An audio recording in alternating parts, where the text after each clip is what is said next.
There is a transmission that reaches the Vatican every night at 3:17 in the morning. It appears in no official report. It exists in no archive.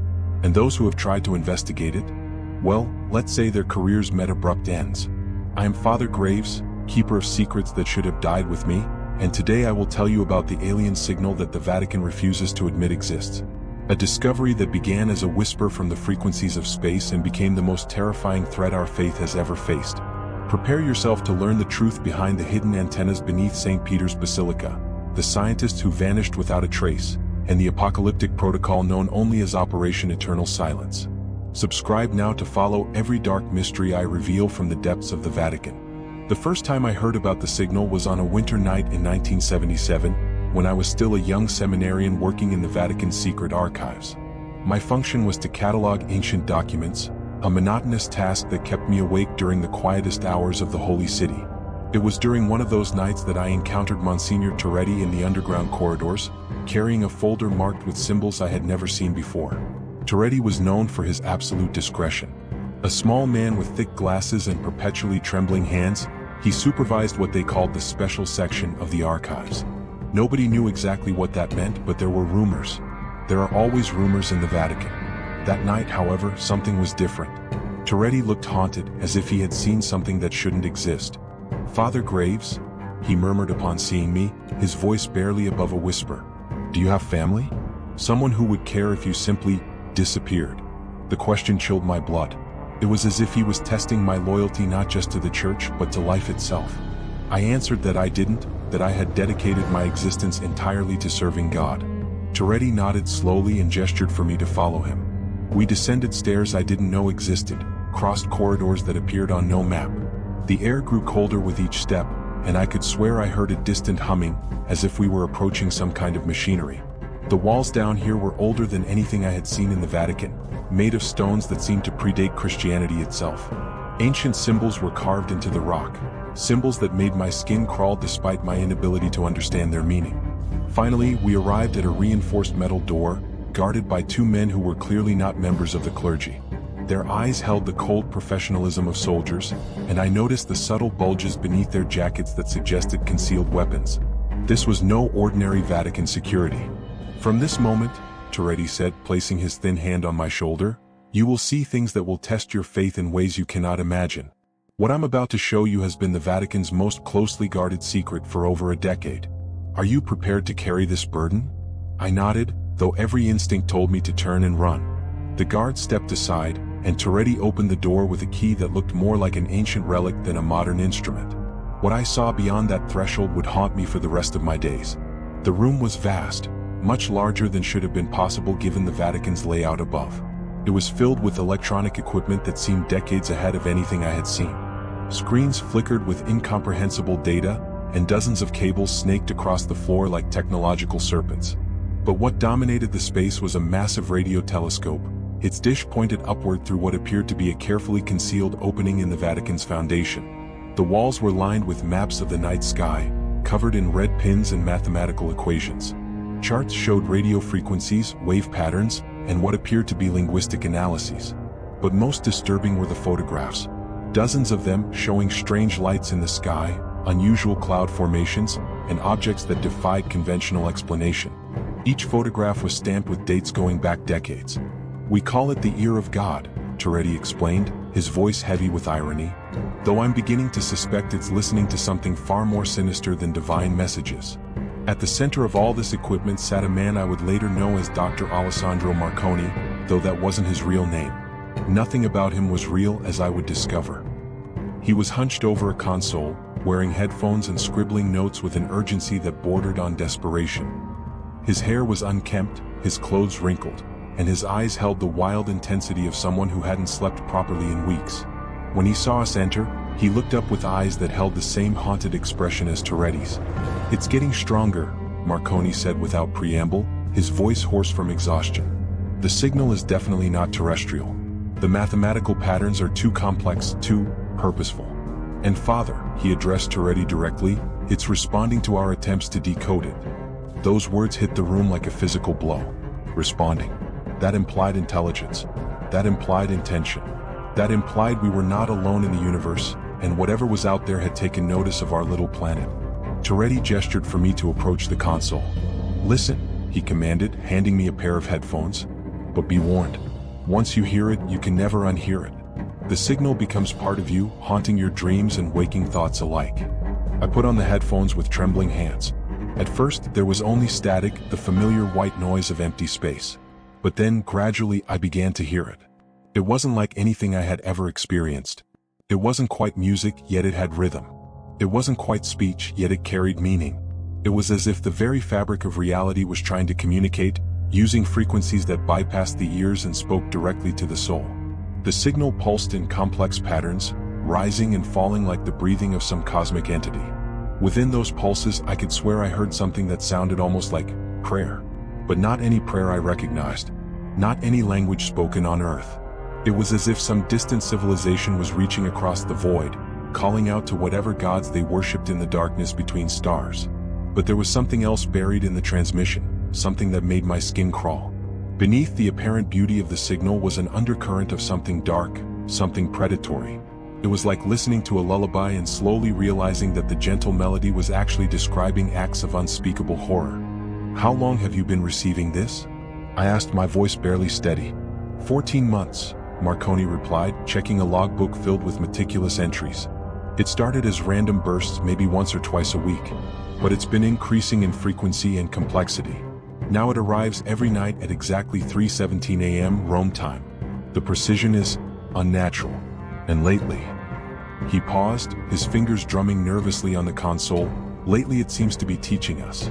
"Teaching us what?" "We're not sure yet. But the mathematical sequences it transmits contain information that's advancing our understanding of physics, astronomy, even theology. It's as if something out there wants us to know we're not alone, and it's willing to educate us to make contact possible." Marconi pulled out a thick folder filled with calculations and diagrams. "Look at this," he said, spreading the papers across the console. "These equations, they describe concepts in quantum mechanics that our best scientists haven't even theorized yet. And this," he pointed to a complex diagram, "appears to be some kind of star map, but it shows celestial bodies that we've never observed." This revelation shook me to my core. The implications were staggering.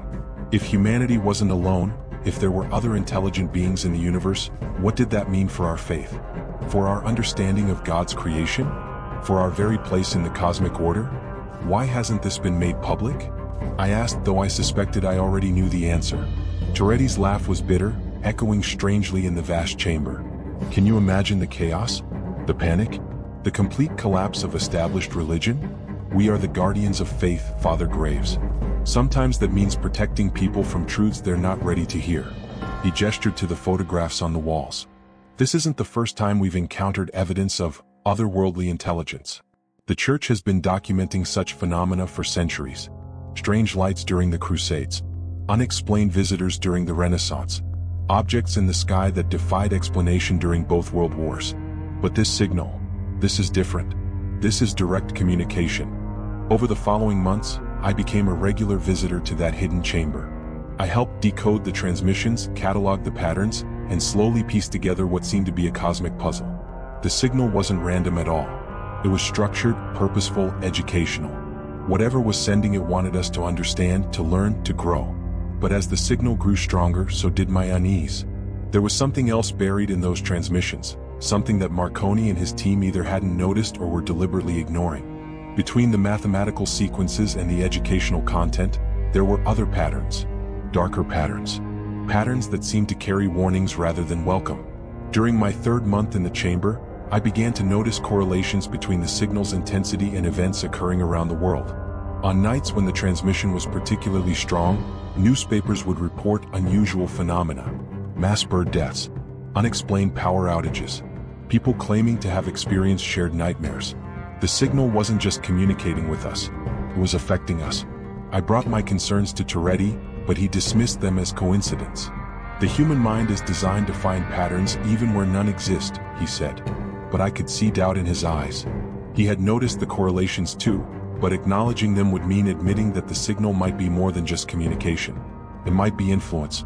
It was during a particularly intense session in early 1978 that I made the discovery that changed everything. I had been analyzing a particularly complex transmission when I noticed something hidden in the signal structure. Using the Vatican's most advanced computers, I isolated and amplified these hidden patterns. What I found still gives me nightmares. Embedded within the signal was what appeared to be historical data about our planet. Not data that aliens would need to learn about us, but data they already possessed. Details about human civilization going back thousands of years. Records of our wars, our technological advances, our population growth. They had been watching us far longer than we had been listening to them. But that wasn't the most disturbing part. The historical records showed events that hadn't happened yet. Future conflicts, technological developments, social changes. And buried deepest in the data was something that made my blood run cold.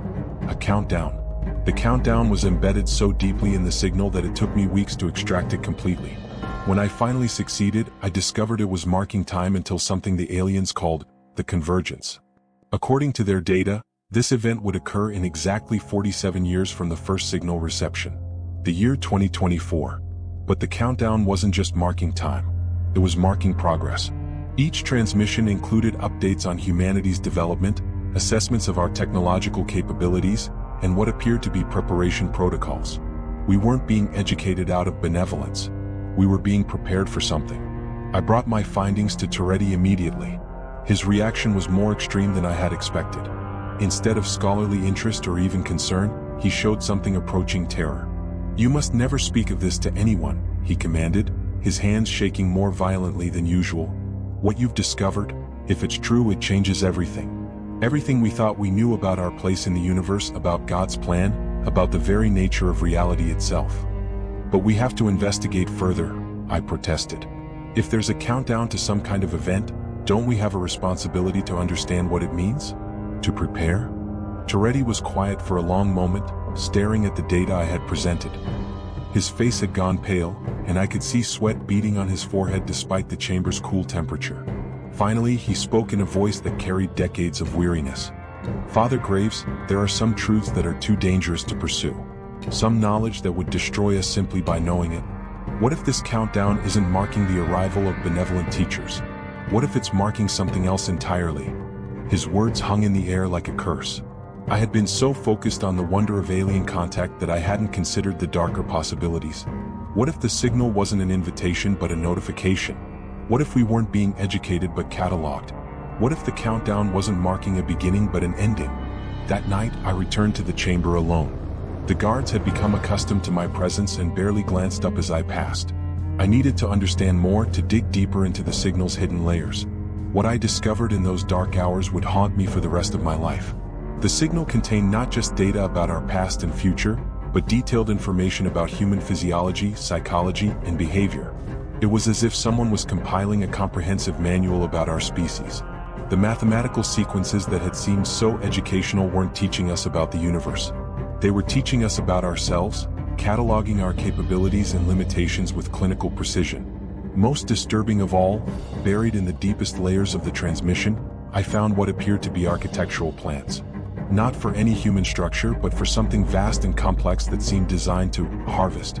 The blueprints showed collection systems, processing centers, and storage facilities on a scale that dwarfed anything humanity had ever constructed. And at the center of these plans was a structure that chilled my soul, a perfect replica of St. Peter's Basilica. The implications were staggering. Whatever intelligence was behind the signal hadn't just been observing us. They had been studying us, planning for us, preparing to use our own sacred spaces as part of some incomprehensible design. The Vatican wasn't just receiving the signal. We were part of it. I stumbled out of the chamber that night, my mind reeling with implications I didn't want to accept. The signal wasn't from distant aliens trying to make contact. It was from something much closer, something that had been studying us for millennia, something that had chosen the Vatican as its primary observation post. When I tried to return the next evening, I found the chamber sealed. The guards were different, men with cold eyes who spoke in languages I didn't recognize. Their faces held the same professional emptiness I had seen in the photographs of unexplained phenomena, as if they were part of something larger and more organized than Vatican security. Toretti was nowhere to be found, and when I asked about him, I was told he had been reassigned to a mission that required his particular expertise. The euphemism was chilling. In Vatican parlance, such missions usually meant one of two things: exile to a remote monastery or something far more permanent. Dr. Marconi had also vanished. According to official records, he had never existed at all. His identification badges, his research notes, even his personal effects had been removed so thoroughly that it was as if he had never been there. The equipment, the console, the massive radio telescope, all of it had been removed overnight. The chamber now contained nothing but empty walls and the lingering scent of ozone. But the signal continued to arrive every night at 3:17 a.m. I knew because I could still hear it even without the equipment. Whatever I had been exposed to during those months of listening had changed me fundamentally. The transmission had become part of my neural structure, a constant whisper in the back of my mind. The signal was no longer just sound. It had become sensation, emotion, memory. I would wake in the middle of the night with fragments of alien thoughts echoing in my consciousness. Mathematical concepts I couldn't understand, images of places I had never seen, and an overwhelming sense of anticipation for something called the Convergence. Over the years that followed, I tried to investigate further, to understand what had really happened in that chamber. I discovered that the Vatican's special section had a long history of monitoring unexplained phenomena. There were reports of similar signals dating back to the early days of radio technology, all carefully buried in archives that officially didn't exist. I found records of other researchers who had stumbled upon the signal over the decades. Without exception, they had all either disappeared, died under mysterious circumstances, or suffered complete mental breakdowns. The pattern was clear. The Vatican had been managing this secret for over a century, and they would go to any length to keep it hidden. But why? What were they protecting us from? Or perhaps more accurately, what were they protecting themselves from? The answer came to me in fragments over the years, pieced together from overheard conversations, misplaced documents, and the occasional indiscretion of colleagues who had drunk too much wine at Vatican receptions. The signal wasn't just being received by the Vatican. It was being received by religious institutions around the world. The Mormon Tabernacle in Salt Lake City had their own listening post. The Buddhist monasteries in Tibet reported strange transmissions during their meditation sessions. The Islamic leaders in Mecca had been tracking similar phenomena for decades. Even the ancient Orthodox churches in Russia maintained secret facilities for monitoring extraterrestrial communications. Every major religion on Earth was aware of the signal, and every one of them had made the same decision: absolute secrecy. But their reasons weren't what I had initially assumed. They weren't hiding the signal to prevent panic or to protect people's faith. They were hiding it because they had figured out what the countdown was really measuring. The realization hit me like a physical blow when I finally put all the pieces together during a sleepless night in 1985. The signal wasn't from aliens at all. It was from us. From humanity's future selves, reaching back through time to coordinate what they called the Convergence. The architectural plans I had discovered weren't for harvesting facilities. They were for temporal anchors, devices designed to stabilize the time stream during a massive historical intervention. The countdown wasn't marking an invasion or the end of the world. It was marking the moment when humanity would finally possess the technology to travel backward through time. And when that moment arrived, our future selves planned to make contact with their past, to guide human development from behind the scenes, to ensure that history unfolded exactly as they needed it to. The Vatican had been receiving instructions from the future for over a century. Every major decision, every theological development, every political stance had been subtly influenced by transmissions from a time that hadn't happened yet. We weren't guardians of faith. We were puppets dancing to music played by our own descendants. But there was something else, something that filled me with dread whenever I thought about it too deeply. If our future selves were reaching back to guide history, what had gone so wrong in their timeline that they needed to intervene? What catastrophe were they trying to prevent? Or perhaps more terrifyingly, what catastrophe were they trying to ensure happened exactly as it had before? The signal grew stronger each year, and with it came more detailed instructions. I wasn't officially part of the program anymore, but my neurological connection to the transmission meant I could still intercept fragments of the communications. What I learned during those accidental receptions destroyed any remaining piece I might have found. The future was not the utopia I had hoped. It was a carefully orchestrated tragedy, a history written and rewritten by temporal manipulators who viewed human suffering as nothing more than variables in a cosmic equation. Every war, every plague, every moment of human anguish had been deliberately orchestrated by our own descendants to create the exact conditions necessary for their own existence. The Vatican's role in this temporal conspiracy was central.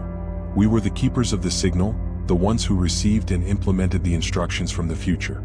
Every pope, every cardinal, every decision made in the hallowed halls of the Holy See had been influenced by whispers from tomorrow.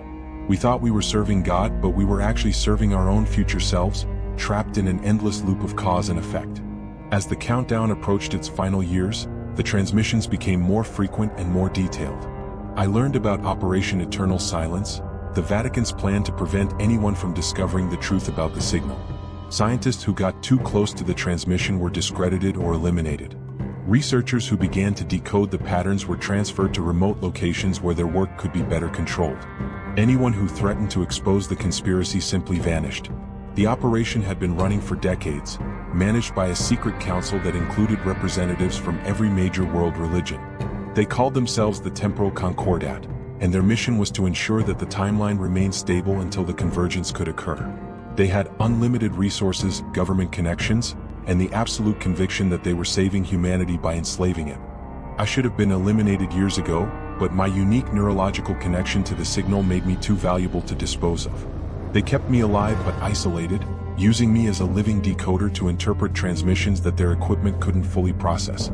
I became a prisoner of my own augmented consciousness, trapped between the present and the future, between faith and knowledge. My handler, a man who claimed to be Cardinal Rossini but whom I suspected was something else entirely, would visit me monthly to extract information about the latest transmissions. He was always polite, always professional, but his eyes held the same cold emptiness I had seen in the security guards all those years ago. "You understand why this must remain secret," he would say after each session. "The stability of the timeline depends on it.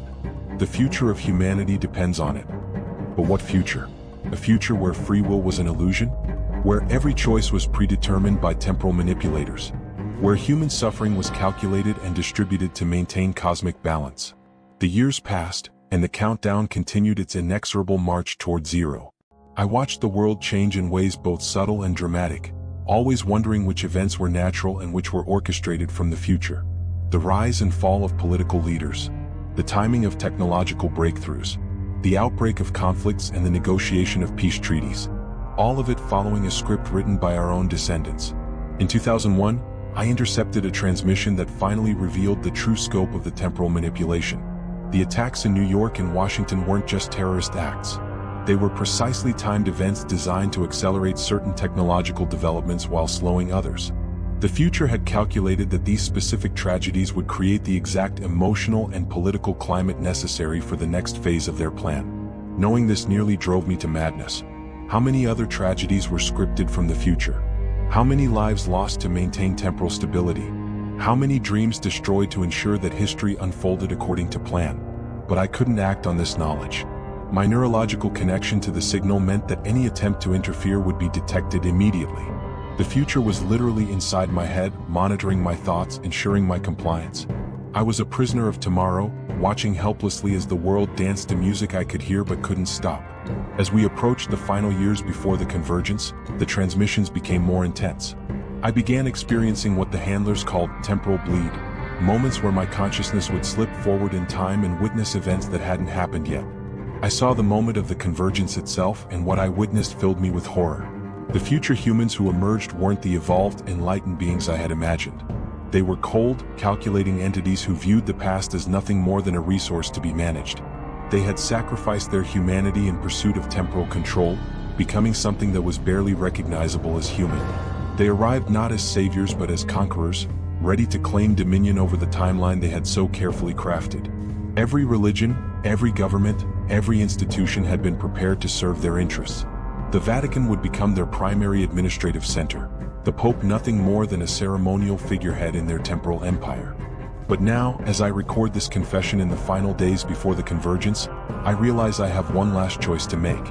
The signal that has enslaved my mind for decades has also given me something unexpected: knowledge of how the temporal anchor system works.